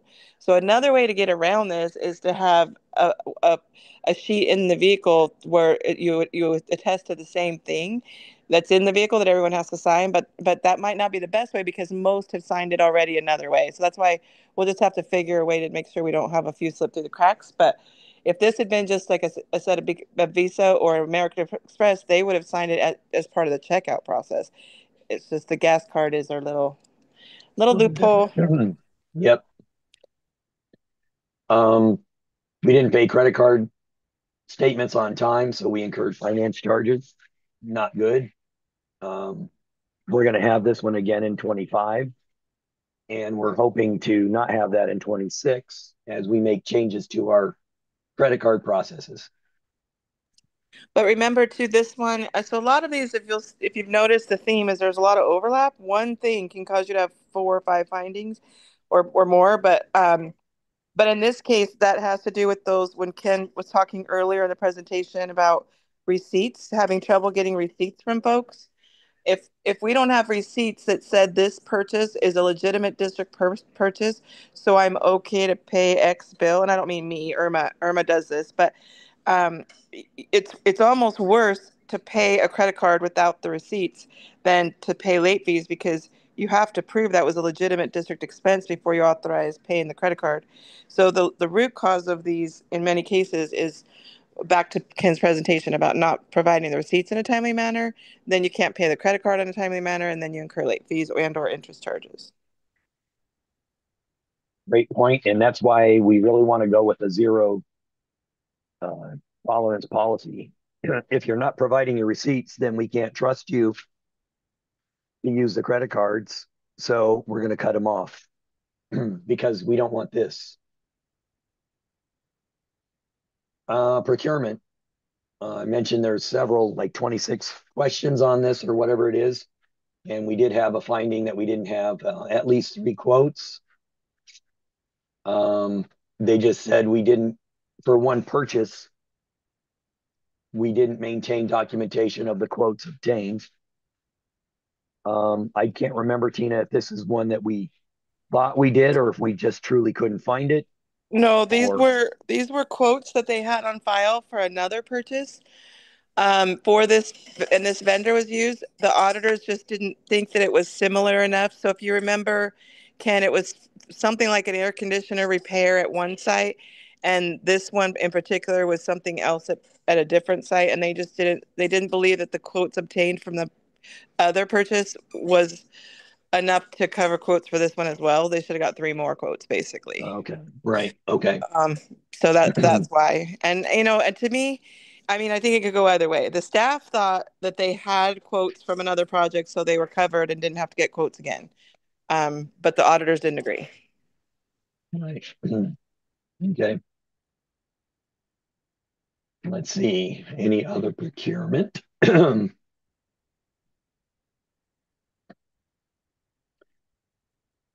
No, that's good.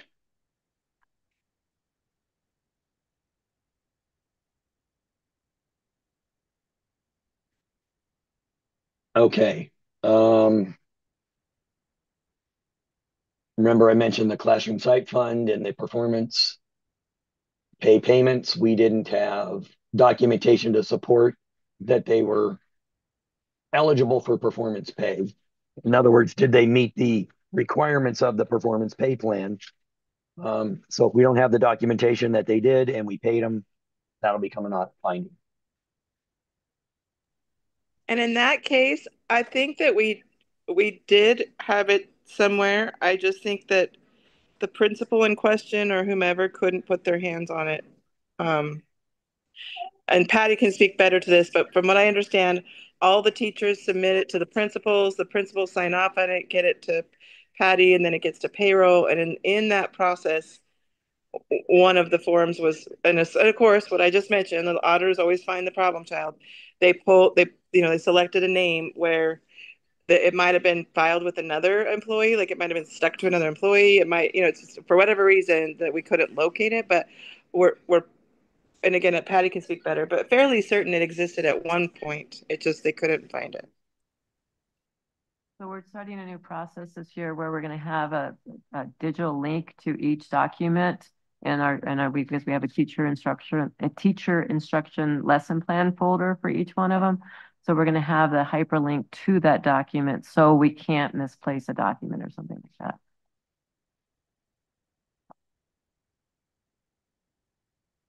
Okay, let's continue. Excuse me. I'm not sure how much of my voice will be available for tonight. We had some discrepancies in our AFR on the expenditure budget. So I think what happened is whoever prepared the AFR didn't utilize the latest expenditure budget because those files are linked. You don't manually enter these numbers. So if I had to guess, That's what I would think. And just to let you know, I told you I developed tools for looking for items. I do have a comprehensive tool when I compare the final AFR with the budget to make sure we've included all the funds and that we have all the right numbers. Doesn't mean it'll never have a finding, but I've literally used it for hundreds of AFRs, and used right, it doesn't produce a finding. Looks like we did not publish links or send the AFR to the CSS in time. Remember, by statute, we have to get it to certain entities or postings or whatever on a certain day, certain time period, and it doesn't look like that happened. We obviously will try to do our best to make sure we have reminders upon reminders so we don't miss these dates. And on the links, if I remember this one, Seda had the request to post it, and she had the email where she said she posted it, but we didn't do a screenshot to prove it was posted. And it already, by the time the auditors came, the next budgets were posted there because it overrides it when you put the next year. And so it wasn't that it wasn't done, it was that there wasn't proof, if that makes sense. I mean, there wasn't proof that sufficed for the auditors. Aren't we going to a general link now, Tina, to where the user has to select what they want so we don't get this finding again? That was definitely an idea. I know that we need to talk with Seda and Greg and make sure they're ready to do that. But that, yeah, that the problem there that we have is that historically has been when you click that link, you get the latest budget. So if there's a time lapse and the older budget was there, it's just not there anymore because now FY25 is there instead of FY24. So, yeah, if there's a link where it just links to that particular budget, that could solve it. We just need Greg and Seda to be ready for that. I think it's a link that just points to the ADE house that has all of those files, and the user gets to select what they want, whether it's last year's, this year's AFR budget. I think that's how most districts are getting around this, because it is a nightmare to try to get all the screenshots and everything. So I'll work with Greg and Seda on that to make sure we have a way going forward. Well, in that case, Ken, all you would do is need to give that link to Greg and Seda, and then just tell them this is the link to post. And then you're right, it doesn't have to change. Other than the auditors, for some reason, want to see an email from you to Seda saying there's the latest version is there or something. So you'll still have to like do that, but the link won't change if it's to ADE. Right. Yeah, that's not a problem. I can't speak too much of these findings here. Their attendance. This one here looks like we had 2 attendance records. Absences were not reported correctly, and it resulted in a understatement of 0.5 absences. I have a question on that one. Patty, is that due to some of the districts not having the correct program to send us? Didn't you have some issues with that? No, Patty, I'll let you speak, but just to remind you, these were because the registrars were when somebody had 10 consecutive absences, you have to withdraw them, and you have to withdraw them back. Used to be back to the last date of attendance, but that's what the guidance they were given, and that's what they've been doing. But I looked it up when this happened, and it says specifically last day of attendance or last day of excused absence. So they missed. So in other words, the student was excused absence for a little while, but then ended up with 10 consecutive unexcused, and they were withdrawing back to the last day of attendance instead of the last day of excused absence, and that resulted in a few days less of funding. And Ken, you might be able to talk about when that changed, but it's not the last day of attendance anymore. Yeah, I don't remember when it changed. It changed after I stopped auditing. And aren't these central campus ADM figures, not satellite? They're not member district. Right. The member districts, I believe, will get member district findings if it'll be on their audit that they didn't report the JTED attendance right. This is just central campus attendance. Yeah.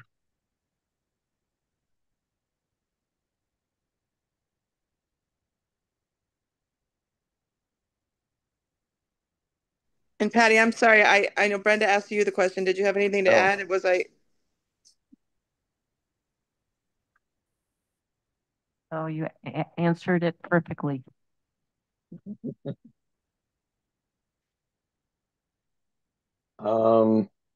Here's one entry that we didn't maintain adequate verifiable documentation of Arizona residency. I don't know how it is with us. Previous districts that I either was at or consulted with or even audited, sometimes parents wouldn't provide this. So I don't know what our policy is and what this might have been from. So I'll let Patty help us out on that one.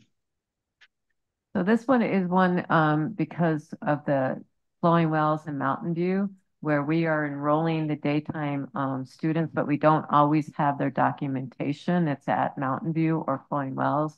And there was one that they submitted a birth certificate or something. I can't remember exactly, but it wasn't the correct piece. And then by the time, we went to try to get the document, we didn't have it, but we thought we had it. Got it. And Ken, just for your knowledge, in our JTED, we have it's part of our IGA that they maintain those records for us, and they're available upon request. But that's relying that they have the proper documentation for each of these students, and usually they do. This is rare that they would not have what we need. Yeah. So I don't think we have to change that unless this becomes a real problem. But historically, like I said, it's been in our AGA so that parents get really frustrated when they have to provide it to both places when they don't realize there's two schools. They think it's just one school, right? Yeah. Well, to put some context into this, and especially for you, Brenda, since you've been asking the questions, this is a clean audit for attendance. It really is. I don't know if this is normal, but for me, when I'm looking at this, it's like, oh, okay, yeah, like here, 2 of 10 withdrawals, what you were talking about, and so sometimes they have multiple issues. This was a common finding when you're doing a drop for 10 consecutive absences. So now I don't know if this was ours or if it was ours, maybe just a training. But again, I don't know. I don't put a lot of weight in these because this stuff happens and you could get confused over last day of attendance or last day of excused absence because they did change that. We didn't, this was another non-resident. How did this one here, Tina, vary from the other one? It's also a Arizona residency. Patty, do you remember how that one is different? I think sometimes, as we said, it might be the same one. They're the same thing. One mistake, which audit findings is what that is often. It's just a human error. So they made a mistake, and then it results in multiple audit findings for the same error. Yeah, it could definitely be the same student. I don't know. So we just didn't have that documentation to provide the auditors.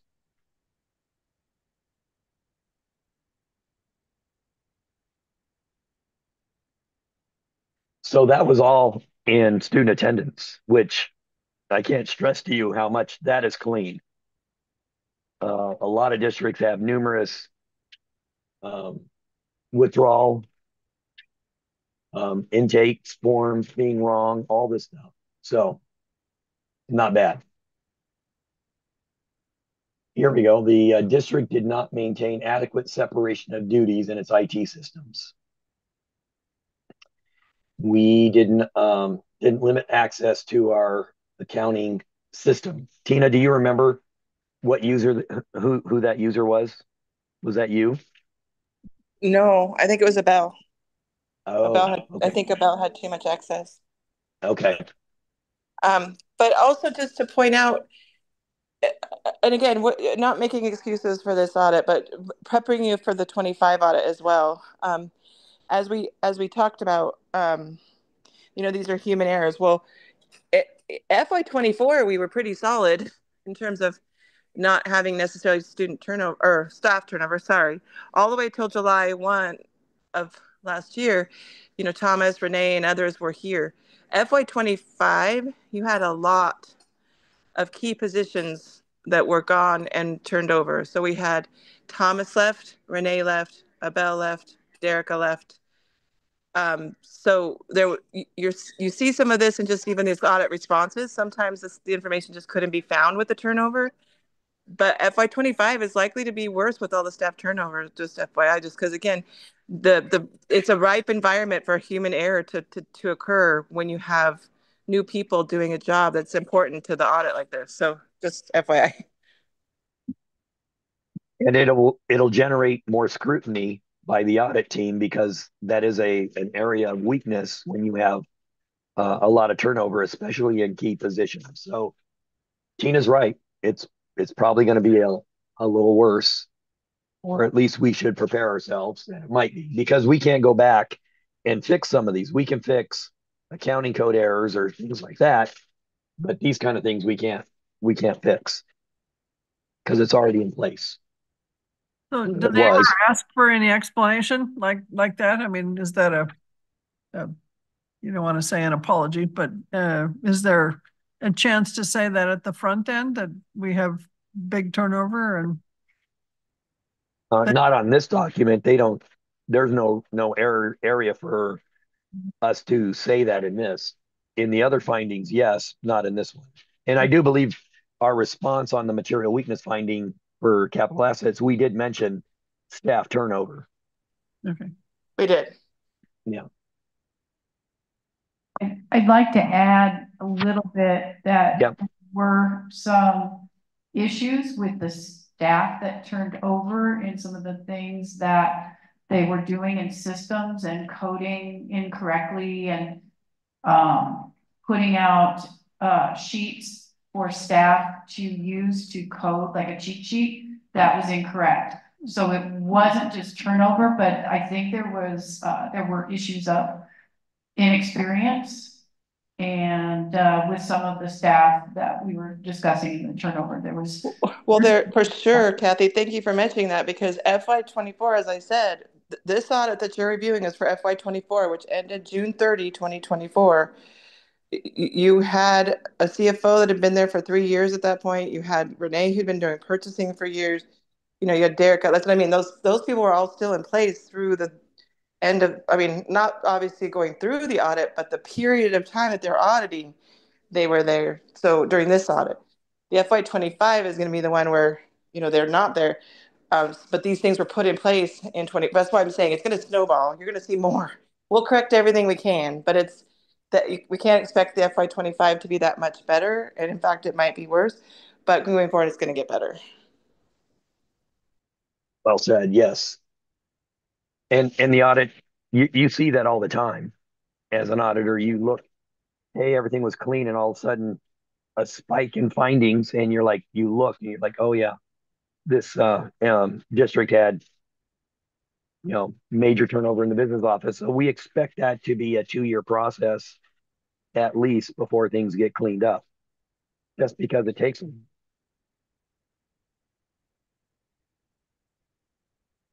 Let's see. I'm not sure which IT systems we didn't have the MFA turned on. Maybe Frankie or Tina can let us know. I think we've done a good job of updating the multi-factor authentication. At least we do now, far as I know. So Yeah, so I don't believe it was a system. And of course, I'd have to see. I think it was, again, a person. I think the IT people had too much access. And a good thing, I think this might go back to that was an Abel finding. So like, where we have MFA, but it's not, if I remember, like Meraki is one of the things we use for them to go into like, anyway, it's, Patty, you might be able to speak to it more too, but they use it to like shadow your computer to work on it or something. And while we have the Meraki for multi-factor authentication, I don't think it extended to the IT team who had like administrative rights, is what I recall. But this might be a good question for Frankie and Alfred to see if they remember what happened here. Yeah, so all the accounts have an MFA activated. It's just that we had a couple of vendors that helped us with consulting on the Meraki portion. That there were questions of who they were, not so much why they were there. It's just more like a user from the outside, and it's just vendors or consultants that we have. So we didn't have MFA enabled for them. For them, we do. We have some accounts that are service accounts that they don't have MFA, but they're minimal. And the ones that they were asking us about, we had an explanation for them. Okay. That's unfortunate. They gave a finding for service personnel. Yeah, that was my recollection, that it was an individual, not a district-wide thing that was the problem. Right. And that's it. Oh. Honestly, it's a fairly clean audit. Other than our material weakness in capital assets, I discount the material weakness in cash because that's a ongoing issue at the county school superintendent's office. Everything else is fixable. We have action plans probably for, if not all of it, most of it. And Tina was right, though. We should not expect this clean of an audit in the questionnaire for FY25 because of all that turnover. And but we'll do what we can to try to mitigate it before we close out the year. And to be clear too, even on the material weakness for the capital assets, I don't want to minimize it again and say it sounds worse than it is, but the data was there and it was fixed within a few minutes.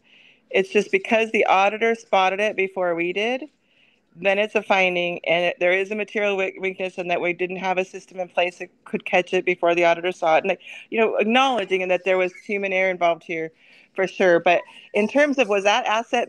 I mean, was the data missing? No, it was super easy to find, and it was a quick fix. So for the board's point of view, I don't want you guys to think that there's a huge risk for something major financial to be wrong. It was an error, and we're gonna fix it so it's not so easily done again. Yeah, and it wasn't like it was hidden either. It was there, like Tina said, and it all goes back to coding. Sorry, Cynthia. But it is true, because that's how the capital assets work. The capital assets import from the accounts payable. So once you pay a bill, if you code it to the right code, it imports it into assets and said this must be an asset based on the code that you use. If you use a code that doesn't import it into the asset system, it's still there in accounts payable. It just didn't import. So then it's a matter of manually adding it, which is what we did to fix it. So just to kind of explain how a coding error could result in this, it literally is a matter of it not being within the parameters for import to the other module. I just wanted to reiterate what Brenda already said. This has been fantastic. Thank you. I think this will make all of the future reviewing of audits make a lot more sense when we have a chance to look at those. We'll understand what we're looking at, and no, this has been great. Thank you to you both. So yeah, absolutely. Next year, I'll try to compile just the findings, where they occurred, and then what our action plan is to fix the area, because we should not take this as nothing should happen, right? There's always some action that we can have and should take to fix this. And there's also a benefit that a lot of times the Auditor General is going to send out a letter, not a 90-day letter, but they'll send out we're concerned about these 2 or 3 findings. Submit to us what the district plan of action is to mitigate these moving forward. So if we're already doing that, that's easy. We just copy paste and move on.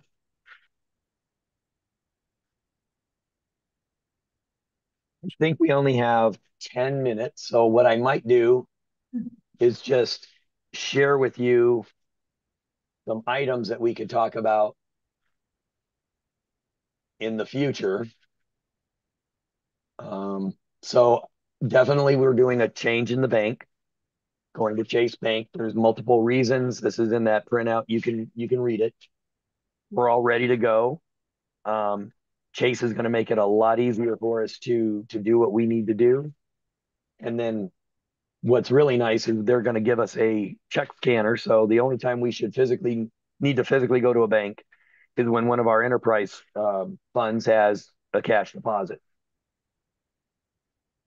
I remind you what those new accounts were, but then also you mentioned we're going with a new purchasing card system.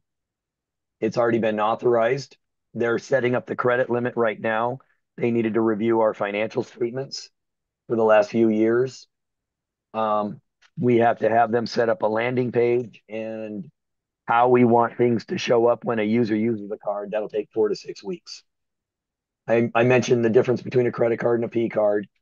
Bottom line is we have more control over it because I can say, oh no, you're not allowed to purchase from a, you know, Frankie's gun show. We say you can't do that or stay in a resort, which could be problematic. So we can fix that right away.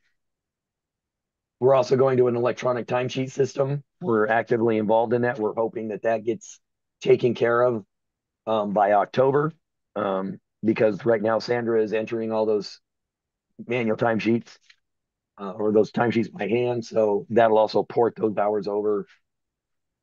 We're enabling an employee access dashboard. It's actually called employee access. It'll allow the employees to have a lot more control and have more data available at their fingertips. That won't happen until later this fall. Martha and I have not set a schedule because we have to install the human resources module to make that happen. The other nice thing that'll do is allow us to submit contracts electronically through the system. So it houses those for us. We don't have multiple programs out there. And then update account codes. We are in the middle of that. It's taking way longer than I wanted. It'll empower the end user so that they can have balances and whatnot. Uh-oh, Tammy, this one's for you. A little emoji.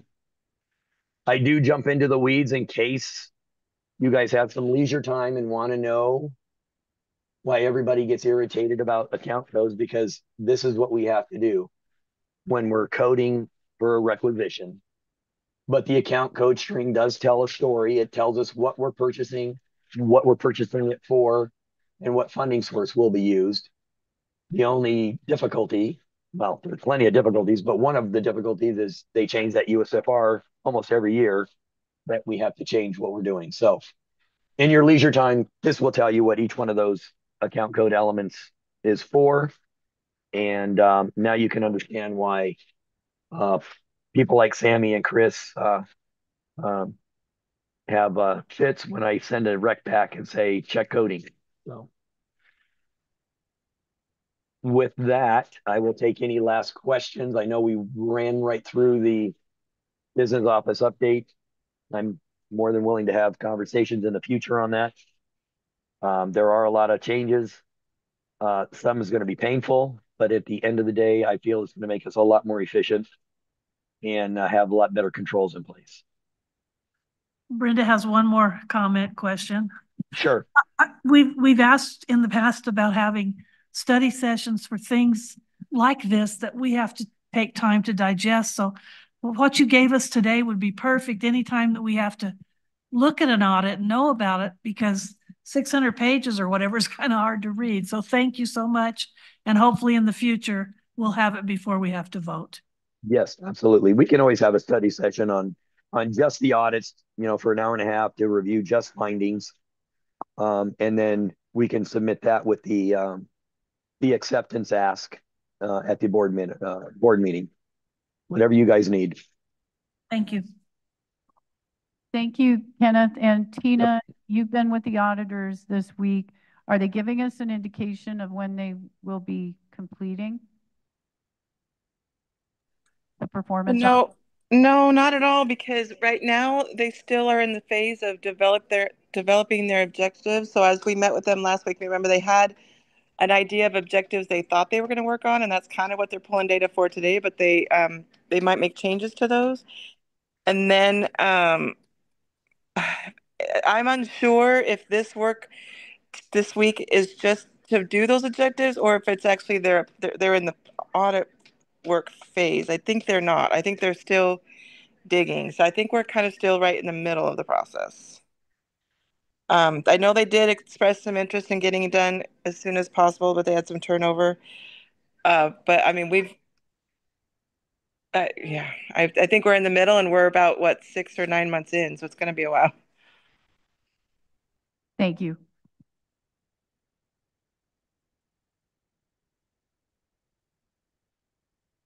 And with that, fortunately, I don't have a lot to present tonight because I don't know how much the voice will handle it, but I do have a presentation on both the 25 and 26 financials, and I think that's all I'm presenting on. I will be there for any questions on the master plan presentation, but I'm not leading that charge, I don't think. I think that's BWS and Bourne.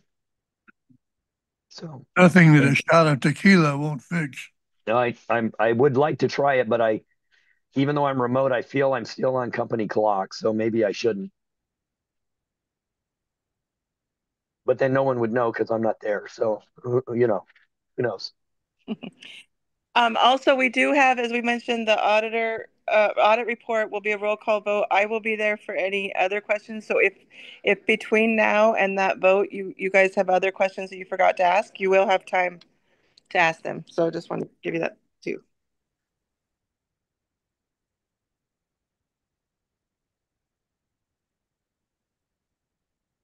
All right. Is that it? Thank you. Yes. Thank you, guys. And I will air quote see you tonight. Okay, bye, everyone. Bye. Bye. Don't you need to adjourn? I move we adjourn.